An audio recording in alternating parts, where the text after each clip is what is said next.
Conta-se que no período da Reforma Protestante, quando alguém queria saber se o carpinteiro era cristão, tomava-se uma cadeira fabricada por ele, olhava-se na parte de baixo do assento, que é aquele lugar onde ninguém vê, e verificava-se ali o acabamento.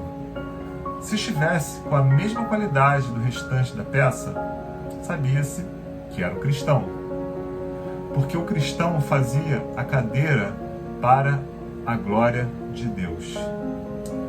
E Deus, ao contrário de nós, vê o todo, inclusive o fundo da cadeira. O genuíno cristão tinha consciência, portanto, de que o seu trabalho era um culto a Deus. Esse é um paradigma completamente diferente do que herdamos dos antigos gregos, que viam o trabalho como um mal necessário, um meio para se alcançar o fim. Que fim era esse?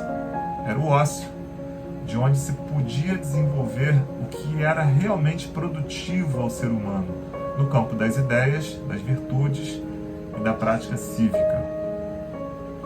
É importante lembrar que a cultura grega influenciou fortemente a cultura romana, ou seja, a latina. Curiosamente, a palavra portuguesa trabalho vem do latim tripalium, que era o nome dado a um instrumento de tortura usado na Idade Média. Isso pode nos dar uma pista de como a ideia de trabalho em nossa cultura está associada ao sofrimento. Em contraste, a mesma palavra hebraica usada com o significado de trabalhar o solo, avodá, é usada também para serviço ou adoração divina. Essa palavra é usada em Gênesis 2,15, quando Deus dá a ordem de cultivar o jardim do Éden.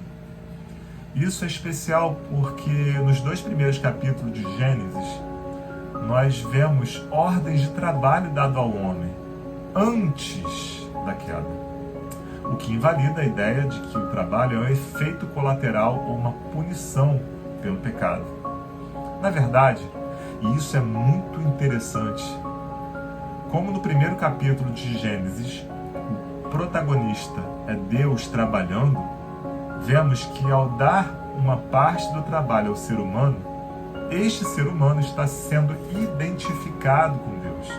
Em outras palavras, o trabalho é mais uma forma, e talvez uma das primeiras, com a qual nos identificamos como imagem e semelhança de Deus. Uma outra seria justamente o descanso, mas sobre isso nós podemos falar em outro vídeo. Vejam como isso é importante, principalmente para as pessoas que pensam que se afastar do trabalho pode dar para elas uma oportunidade de servir a Deus.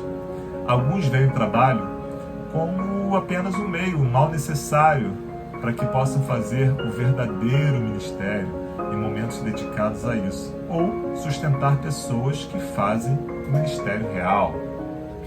Esse pensamento é completamente equivocado. Precisamos compreender que o trabalho em si tem valor para Deus e pode trazer glória a Ele. Especialmente quando entendemos que tudo o que fazemos, o fazemos por Ele e para Ele. Assim como a palavra inglesa service pode ser traduzida, entre outras coisas, por culto, devemos enxergar o nosso trabalho como um ato de culto a Deus.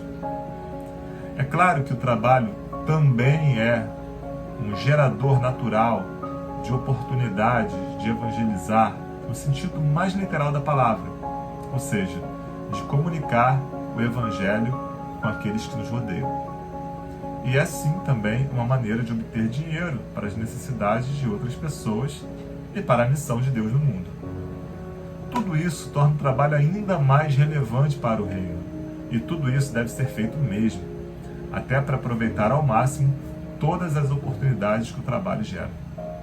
Mas repito, precisamos nos dar conta de que o trabalho que fazemos, seja ele qual for, é também em si mesmo obras de Deus e para Deus. Algumas dicas então práticas para você aumentar o significado do seu trabalho. A primeira é ter essa consciência de que o seu trabalho é primeiramente para Deus.